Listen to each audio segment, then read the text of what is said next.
Right, hello everyone, and welcome back to day 9, graphing cosine. And we're going to also throw in vertical and horizontal dilations, okay? And don't fret, this is a lot like sine, okay? So you'll notice here first, we're going to take a look at, what cosine looks like, okay, in a graph form. I already drew the special right triangles here, and, a little bit of the unit circle stuff there for us as well to use. So let's get to it. Remember that cosine of x, back in our unit circle lesson, cosine of x corresponds to the x coordinates of our points on the unit circle. So when I go to do cosine of 0, for example, if I look over here, the cosine of 0, well, this is the point, this is the angle right here for 0, and so that's going to be our location of our coordinate, and so our answer is 1, right? So this is going to give us just a 1, okay? And now at pi over 6, well, now we can use our reference triangles here. So cosine is adjacent over hypotenuse, so adjacent over the hypotenuse, so it's going to be root 3 over 2. Okay, and then pi over 4, well, that's this reference triangle right here. Cosine, again, is adjacent over hypotenuse, so that's going to be root 2 over 2 over 1, or just root 2 over 2. And then finally, pi over 3, well, there's our pi over 3. So again, adjacent is 1/2 over the hypotenuse of 1, so 1/2. Then at pi over 2, we go to our unit circle there, and there it is. So cosine of pi over 2, that's our angle, pi over 2 right there. So the cosine of pi over 2 here is going to be that x-coordinate of 0. Okay. And now we get to the, angles. Now we're going to use reference angles, right? The reference angles. So 2 pi over 3, the reference angle is pi over 3. So it's just like evaluating pi over 3. And so we're going to get, like we did here, we're going to get 1/2. However, because we're now in quadrant 2, right, 2 pi over 3 is like right here. Okay, so we're in quadrant 2, and remember cosine is negative in quadrant 2. Again, you can, remember that x coordinates in quadrant 2, right? We're on this side of the x-axis, so the x coordinates are negative. Cosine will be negative. Okay, and so we'll 3 pi over 4 and 5 pi over cosine 3 pi over 4 and 5 pi over 6 as well. So again, 3 pi over 4, the reference angle is pi over 4, which is just like this one, root 2 over 2, so it'll be negative root 2 over 2, since again we're in quadrant 2. 5 pi over 6 has a pi over 6 reference angle, so that's root 3 over 2, or negative root 3 over 2. Pi will be negative 1, because again, pi is this angle right here, so negative 1 is the x-coordinate. And then we'll just continue on. 7 pi over 6 has a pi over 6 reference angle, so it'll be negative root 3 over 2. 5 pi over 4 has a pi over 4 reference angle, so it's negative root 2 over 2. 4 pi over 3 has a pi over 3 reference angle, so it's negative 1/2. 3 pi over 2, again, that is this angle right here, and the x-coordinate there is 0. At 5 pi over 3, now we're back in quadrant 4. Okay, in quadrant 4, x-coordinates are positive, and so reference angle is pi over 3, so it's going to be a positive 1/2. Reference angle is pi over 4 for 7 pi over 4, so it'll be positive root 2 over 2. And then reference angle is pi over 6 for 11 pi over 6, so it's going to be a positive root 3 over 2. And then we're back to 2 pi, and cosine of 2 pi is 1. All right, so we'll plot these points. Again, I'm just going to highlight the nice, easy numbers here to graph. You can also do the 1/2s if you want to, but those are just so much, I'm just going to do the 0, pi over 2 pi, and 3 pi over 2, and 2 pi. So it's 0, we're at 1. Pi over 2, we're at 0. Pi, we're at negative 1. 3 pi over 2, we're at 0. 2 pi, we're at 1. And so we have this graph.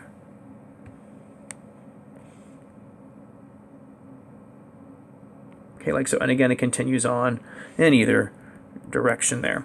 Okay, for comparison's sake, you're like, wait a minute, Mr. Wade, that looks an awful lot like sine. Well, let me graph sine of x here too. So again, we just did cosine in red, so I'll do sine in green. Okay, remember sine.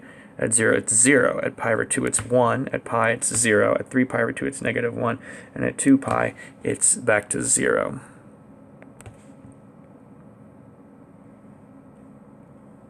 Okay, so it looks something like this. And you're like, wow, those are very similar graphs, right? And in fact, they are the same graph, okay? Except they are shifted, right? We have a horizontal translation here that would result in the same graph. Okay, how much of a horizontal translation? Well, if you look here, sine, okay, if we shift it back pi over 2, okay, that will match all of our other points here. Okay, just like so. Okay. So so sine is just the graph of cosine shifted right pi over 2. Or we can think cosine is the graph of sine shifted left pi over 2 units. Okay? We'll talk about translations in a later class. I think maybe tomorrow. Yeah, we'll do translations maybe tomorrow. Anyway, domain for cosine. So now that I have all this junk drawn on here, maybe I should kind of get rid of some of this stuff. There we go. Okay, so again, looking at the red, right, because that's our cosine graph, what's the domain? Well, it's still negative infinity to infinity. Okay, range, still negative 1 to 1. Amplitude, still 1. Period, we're still going to say it goes from 0 to 2 pi, okay, right, because it starts to repeat. You get kind of like one full wave here, and then it starts to repeat. So that means the period length is 2 pi, okay? So, yeah, there's cosine, okay? Not too crazy. So let's get into graphing it with some dilation. So that 1/4 in front of cosine, what's that going to do?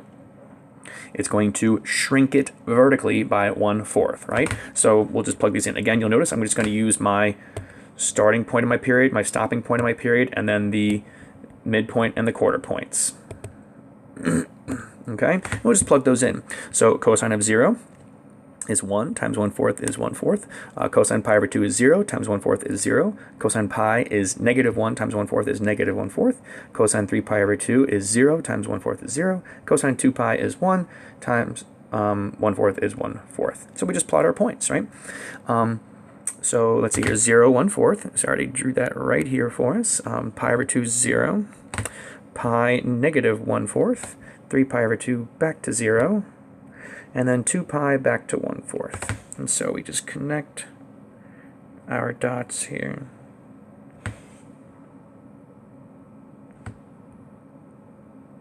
Like so. And again, you can kind of like, continue, imagine it continuing on there. Again, the domain here is still negative infinity to infinity. Ooh. The range is still, well,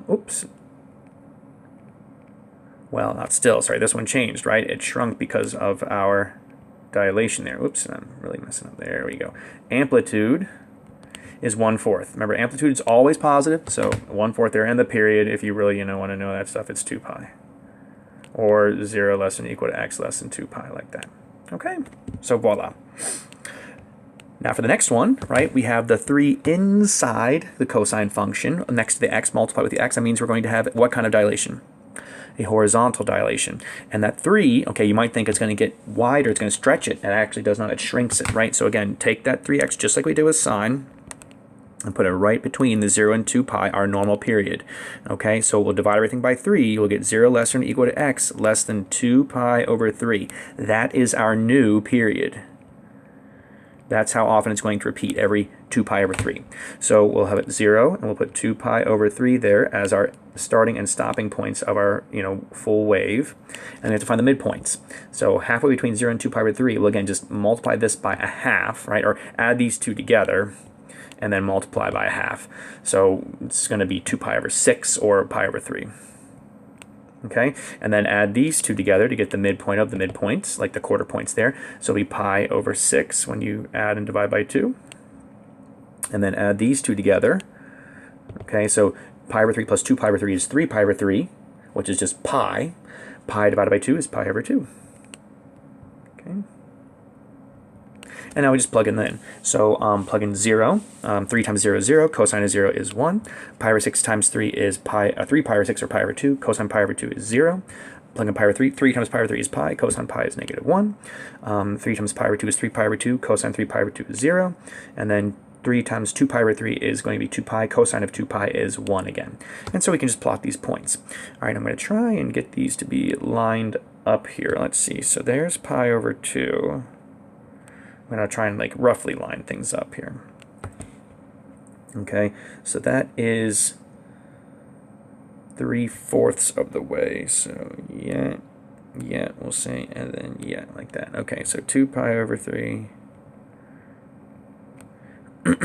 pi over 3, pi over 6, like that, and then 0. Okay, so we'll plot these points. Excuse me. So at 0 it's 1, and then 0 for pi over 6, negative 1 at pi over 3, 0 at pi over 2, 2 pi over 3, 1. And again, we just kind of connect the dots. Like so. And again, it kind of continues on. Okay, and you can again see in comparison, right, there's like, well, that was 1/4 cosine. You can compare it up to this one, though, if you want to. Okay, how shrunk in it is. Okay, so you can fit a lot more waves on the graph there if you wanted to. All right, last one I'll show you here, and this one has both a vertical stretch or shrink, this one is a stretch, right, and a reflection over the x-axis of that negative, and then there's the 1/2 as well. All right, so let's see what happens here. So again, because we have a number in with the x there inside cosine, we're going to put the 1/2 x in there. That 1/2, right, what's that going to do? It's going to horizontally stretch our graph. So we'll multiply both sides by 2 here to get that x by itself. Okay, and so there's our 0 to 4 pi. So again, 0 is our starting point, 4 pi is the ending point. So the halfway point here is going to be 2 pi, and the quarter points will be pi and 3 pi. And we'll just plug these in. So 0 times 1/2 is 0, cosine of 0 is 1, 1 times negative 2 is negative 2. Plug in pi. 1/2 times pi is pi over 2, cosine of pi over 2 is 0, 0 times negative 2 is 0. Plug in 2 pi. 2 pi times 1/2 is pi, cosine pi is negative 1, negative 1 times negative 2, positive 2. 3 pi. 1/2 times 3 pi is 3 pi over 2, cosine 3 pi over 2 is 0, 0 times negative 2 is 0. 4 pi. 4 pi times 1/2 is 2 pi, cosine 2 pi is 1, 1 times negative 2 is negative 2. So there are our points. Okay, now let's see here. I'm going to again try and like line things up a little bit. So 2 pi was roughly right here. So I would put pi right here. And we're not going to be able to fit 4 pi on my graph here, but we'll just have to do an extreme zoom out. Okay, and so then we can fit the 4 pi on there and the 3 pi as well. Okay, and now we'll graph our points. So 0, negative 2, pi 0, 2 pi 2, 3 pi 0, 4 pi negative 2. And connect the dots.